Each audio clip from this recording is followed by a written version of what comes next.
Assalamualaikum warahmatullahi wabarakatuh. Selamat pagi dan salam sejahtera bagi kita semua. Perkenalkan, saya Dewi Ragil dengan NIM 2214011091 dan rekan saya Muhammad Algifari Lubis dengan NIM 2214011108. Di sini, kami akan melakukan instalasi dan konfigurasi voice IP server dan klien.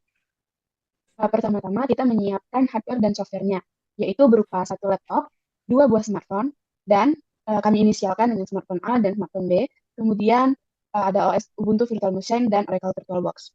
Nah, jadi Oracle VirtualBox itu kami hubungkan di Ubuntu Virtual Machine itu kami hubungkan di Oracle VirtualBox. Kemudian kita pastikan bahwa ketiga perangkat yaitu laptop dan kedua smartphone itu yaitu smartphone A dan smartphone B itu udah terhubung dalam satu jaringan dengan cara menghubungkannya itu bisa dengan bulan Android A sebagai access point-nya. Ini bulan Android A sebagai access point-nya.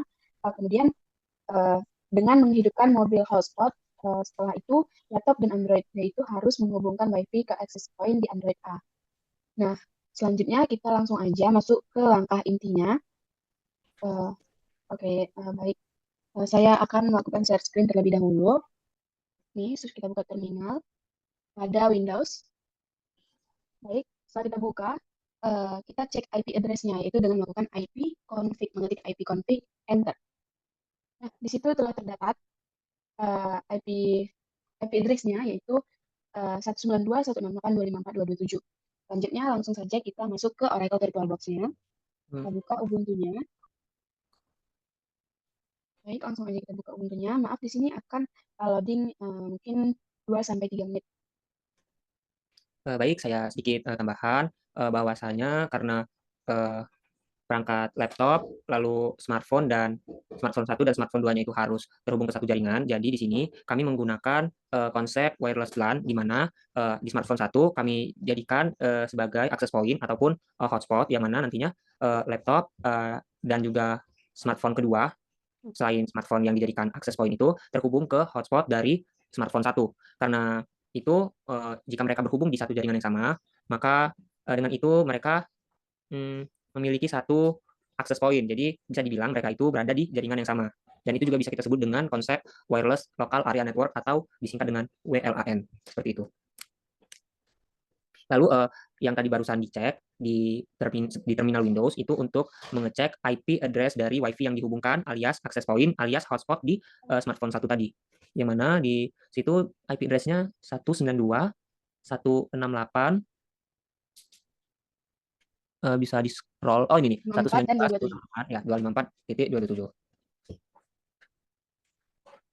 Nah, jadi untuk apa kita melakukan ini? Karena nanti di Ubuntu-nya kita harus pastikan dia terhubung di satu jaringan yang sama. Jadi kita nanti akan ngecek apakah IP-nya itu sudah benar sesuai dengan IP host yang kita cek sebelumnya.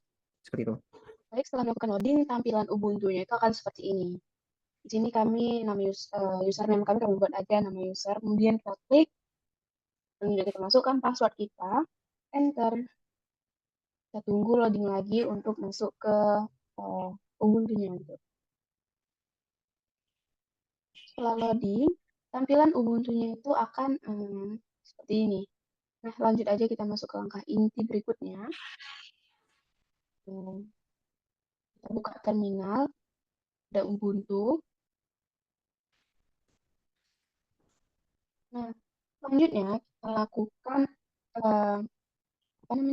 kita lakukan mengecek IP address yang terhubung untuk mengecek IP address yang terhubung dengan mengetik IP maaf ifconfig.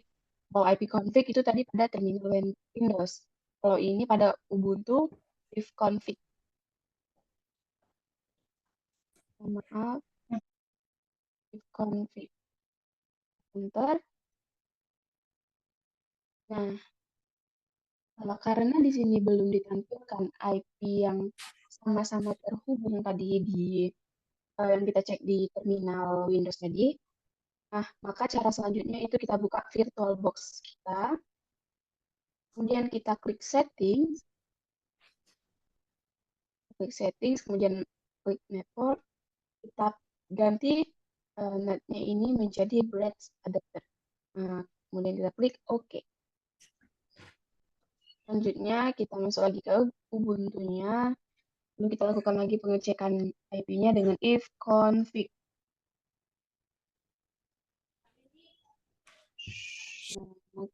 Nah, di sini sudah tampil bahwa initnya itu 192.168.254.150.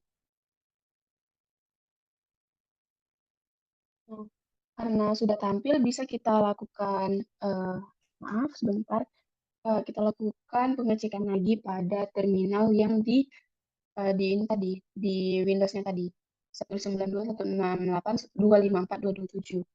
Yang penting itu tiga bagian ini sih yang sama. Ini berbeda tidak apa-apa. Kita cek, ini kan ujungnya 254. Jadi, kita cek lagi, tadi initnya, nah sama. Ini sama. Kemudian, selanjutnya itu, setelah kita lakukan pengecekan IP address-nya, secara default itu virtual machine itu hanya mentranslate jaringan dari host OS dengan metode NAT. Nah, yang kayak tadi itu yang sebelum kita ubah tadi. Nah, jadi jika ditranslasikan, walaupun menggunakan jaringan WiFi yang sama, tapi IP address-nya itu akan berbeda, sehingga nggak dianggap di jaringan yang sama. Maka untuk itu pada setting network di VirtualBox yang tadi itu, yang udah kita klik tadi, kita ubah metode attach adapternya menjadi bridge adapter. Kemudian agar IP address dan WiFi dari host OS itu akan dijembatani, dihubungkan gitu lah. Sehingga di OS Ubuntu Virtual Machine itu juga menggunakan IP address-nya yang sama. Setelah kita lakukan pengecekan IP, kan dia udah sama nih. Nah, selanjutnya kita install MySQL server dengan mengetik sudo apt garis get install MySQL garis server. Baik, enter. Kita masukkan password usernya, password dari Ubuntu yang tadi kita masukkan. Ini saya masukkan. Selanjutnya kita install Kamailio-nya itu, asalnya kita install Kamailio-nya dengan mengetik sudo apt get install Kamailio. Enter. Kemudian selanjutnya akan dijelaskan oleh rekan saya, yaitu pada bagian menginstal modul MySQL dan TLS. Baik, sebelum kita lanjut untuk menginstal modul dari Kamailio-nya, saya ingin menjelaskan sedikit kenapa kita menginstal MySQL Server dan juga Kamailio. Kenapa kita menginstal MySQL Server itu karena di dalam Kamailio kita membutuhkan konsep database. Jadi dengan begitu kita perlu menginstal MySQL. Lalu untuk Kamailio sendiri itu merupakan aplikasi atau server untuk VoIP. Jadi nanti pas kita berkomunikasi dengan HP satu dengan HP lain, itu servernya itu di sini di Kamailio server. Jadi kita harus menginstal Kamailio tersebut. Lalu kita install lagi modul-modul pendukung dari Kamailio untuk menjalankan VoIP kita ini. Yang mana dengan menginputkan sudo apt install Kamailio MySQL modules spasi Kamailio TLS modules. Oke, kita install. Nah, jika sudah berhasil, kita perlu mengkonfigurasi Kamailio kita terlebih dahulu dengan komen sudo nano spasi garis miring etc garis miring Kamailio dan garis miring kamctlrc. Baik, kita enter, lalu kita masuk ke file konfigurasinya. Nah, di sini awalnya itu file konfigurasinya itu berisi komen-komen di setiap baris. Jadi bisa dibilang secara default isi dari konfigurasi ini tidak ada yang bisa dijalankan karena berisi komentar semua dan komentarnya itu ditandai dengan tanda hashtag atau tanda tagar. Nah, di sini kita perlu menghapus komentarnya di baris-baris tertentu. Baris-baris yang dimaksud adalah yang pertama itu SIP SIP domain sama dengan ini awalnya juga bukan IP yang tertera. Awalnya itu kayak SIP domain sama dengan kamailio.org. Nah, di situ karena kita pakai access point atau kita pakai LAN, jadi kita harus memasukkan IP IP dari access point kita. Yang mana IP access point kita tadi juga sudah dicek di prompt ifconfig tadi, yang mana itu 192, atau bisa kita cek ulang dengan klik itu di atas kiri, lalu ifconfig. Nah, bisa kita lihat di sini, ini kita IP address access point kita itu di Ubuntu OS 192.168.254.150. Nah, itulah yang kita masukkan di konfigurasi SIP domain. Nah, lalu setelah itu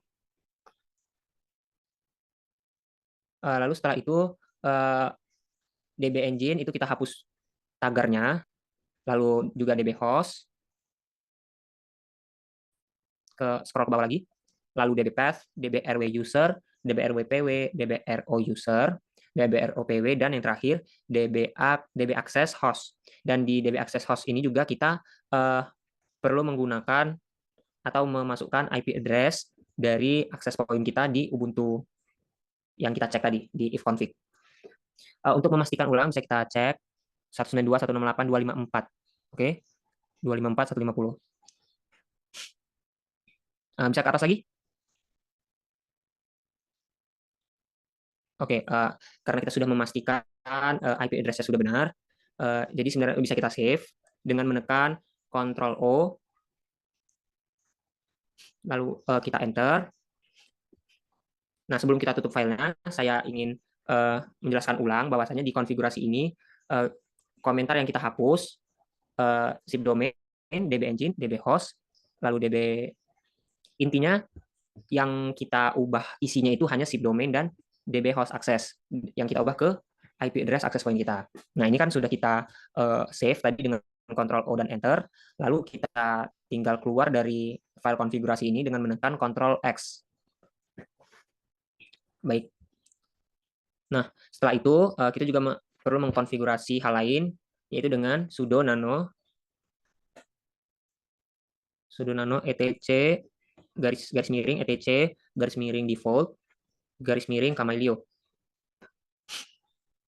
Yang mana di konfigurasi kali ini tidak begitu ribet karena hanya tiga saja yang harus kita konfigurasi, yaitu run kamailio sama dengan yes, user sama dengan kamailio, dan group sama dengan kamailio. Dan tidak perlu kita utak-atik selain menghapus tagarnya, menghapus komentarnya.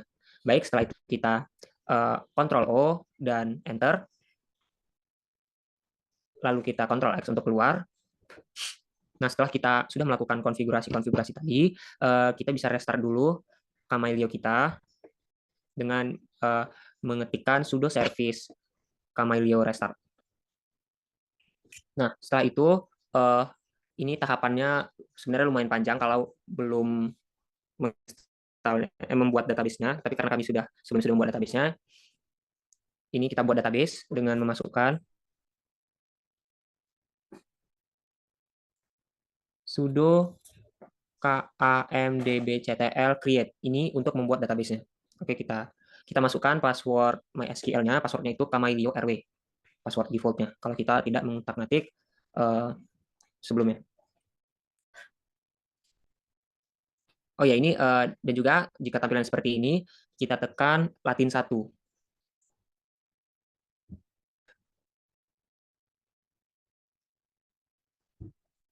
Kita ulang.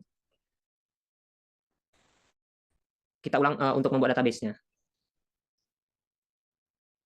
Dengan sudo kamailio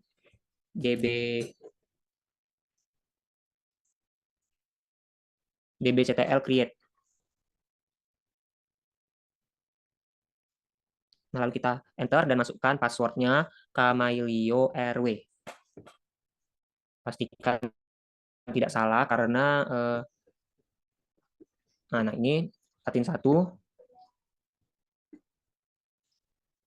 Oh, maaf sebelumnya, karena saya sebelumnya sudah bilang bahwasanya database sudah dibuat, jadi kita tidak bisa membuat database baru karena ini mungkin tidak bisa di override. Jadi database-nya Jika sudah selesai dibuat, tidak perlu dibuat lagi. Kita bisa lanjut ke tahap selanjutnya yang akan dijelaskan oleh Ragil. Setelah kita melakukan sudo service Camellia restart, kemudian kita lakukan sudo netsat. Kemudian untuk tujuan kita itu untuk memastikan apakah server Camellia itu udah terhubung sama IP address access point-nya.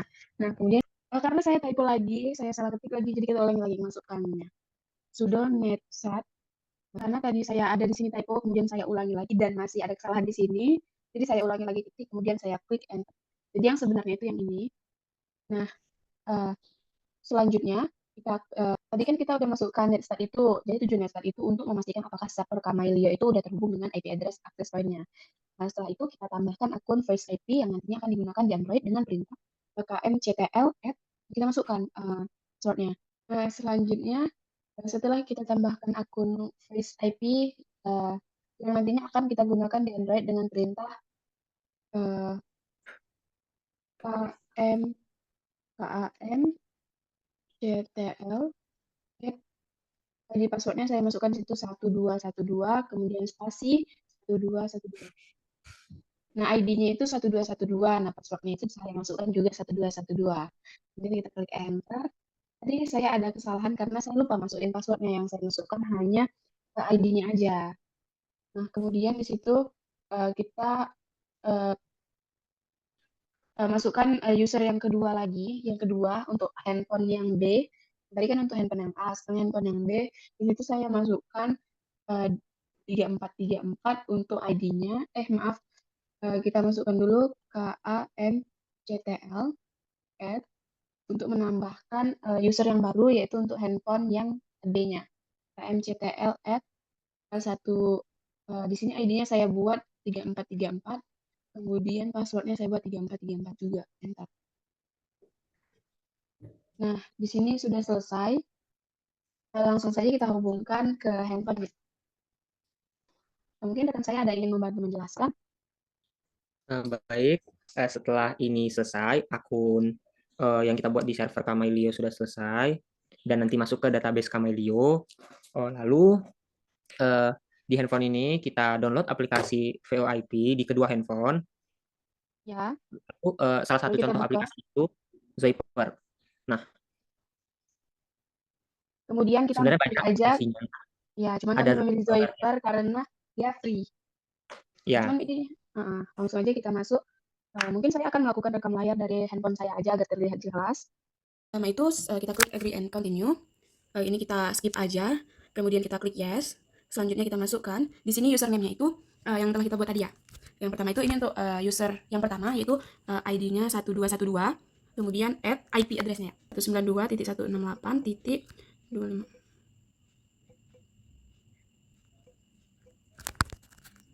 Ya, baru kita masukkan passwordnya tadi itu 1212 juga yang saya buat tadi. Baru create account. Baik, selanjutnya hostname or provider. Nah, di sini kita masukkan juga 1212 add IP address yang udah otomatis ada di hostname or provider ini. Kemudian kita klik aja next.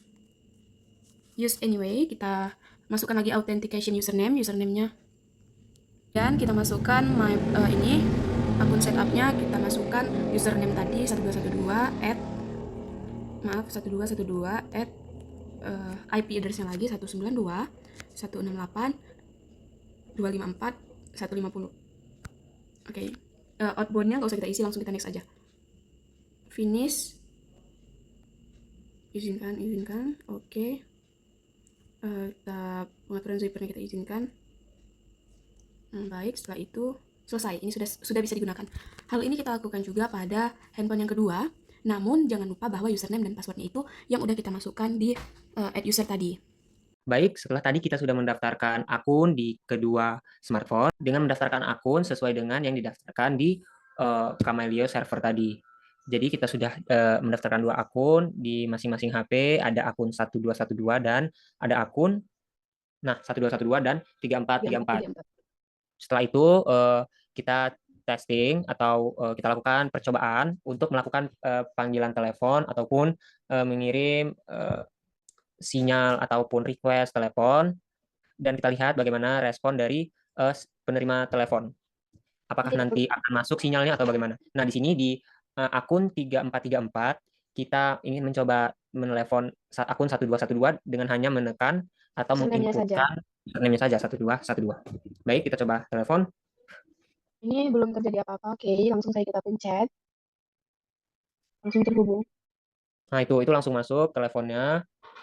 Ini bisa kita angkat. Udah, coba diangkat. Dia sistemnya memang seperti panggilan telepon biasa. Nah, coba diangkat. Angkat. Halo. Suaranya terdengar?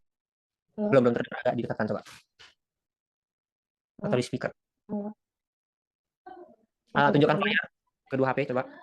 Nah, itu lagi melakukan panggilan antara telepon pertama dengan telepon kedua. Dan di sini sebenarnya konsepnya mirip dengan panggilan telepon biasa. Hanya saja di sini kita menggunakan jaringan WLAN atau wireless local area network, tidak menggunakan internet, tidak juga menggunakan pulsa. Jadi dengan melakukan ini sebenarnya kita dapat menghemat biaya. Namun melihat teknologi di zaman sekarang yang sudah berkembang pesat, sepertinya melakukan hal ini bukan sesuatu yang bisa dibilang efektif. Efisien. Ya, bisa kurang dibilang efisien juga. kurang efisien karena sekarang itu kalau kita ingin Nggak ada melakukan yang panggilan, namanya tidak WhatsApp. perlu mengisi pulsa, hanya butuh internet, dan juga kita tidak perlu melakukan panggilan hanya di lingkup lokal area network saja. Kita bisa melakukan panggilan di lingkup global di seluruh dunia dengan bantuan internet. Begitulah ya bisa dibilang sudah canggihnya teknologi kita sekarang, sehingga VoIP ini tidak praktis untuk dipakai sekarang, namun ini bisa jadi bahan pembelajaran kita untuk mengenal atau untuk mengetahui bagaimana voice IP bekerja seperti itu. Nah, mungkin bisa kita coba untuk mematikan dari sini. Nah, ya coba kita ubah pemanggilnya dan Ini sudah saya penerimanya. matikan. Sudah saya matikan, tidak ada panggilan lagi. Oke. Coba kita tes dulu nih, gimana kalau dibalik tadi kan dari Oh, iya, iya. Benar. 434 ke 1212. Coba di 1212 ke 3434. Apakah Oke, ini kita telepon sama-sama ke bekerja? telepon yang ini. Langsung saja kita telepon. Masih terhubung. Mungkin langsung Nah, angkat aja. juga. Udah bisa. Halo. Suaranya kurang terdengar mungkin karena tidak menggunakan speaker ya. Ya. Nah, jadi berdasarkan analisis kami, kami memiliki keberhasilan koneksi, yaitu server dan klien itu berhasil terhubung dengan jaringan wireless LAN yang sama dengan latensi yang minimal. Kemudian keberhasilan panggilan, kami berhasil melakukan panggilan suara dari satu akun ke akun yang lainnya. Dan juga berhasil dilakukan dengan kualitas suara yang baik dan menunjukkan keberhasilan integrasi dan konfigurasi dari voice IP-nya. Kendala yang kami hadapi itu di saat menginstal terkadang terjadi error, yang mana perlu tahap lebih baik untuk memperbaiki errornya. Nah, syukurnya saat melakukan tadi, kami tidak terlalu mengalami banyak kendala. Namun sebelum melakukan perekaman video ini, kami ada mengalami beberapa kendala. Namun alhamdulillahnya kami bisa mengatasinya dengan baik. Sedikit kendala Mungkin baik. ini juga ada sedikit lantai. Ya. Nah, jadi kesimpulan dari proyek ini bahwa proyek ini tuh berhasil menunjukkan bahwa dengan menggunakan sistem operasi outsource dari perangkat lunak voice IP, komunikasi suara dapat dilakukan antar dua smartphone dalam jaringan lokal. Dengan begitu, kita bisa menerapkan panggilan hemat biaya ini tanpa putus maupun internet, walaupun berbasis wireless LAN. Demikian mungkin penutupnya boleh dari Andi. Demikian dari kami, kurang lebihnya kami mohon maaf. Wassalamualaikum warahmatullahi wabarakatuh. Terima kasih.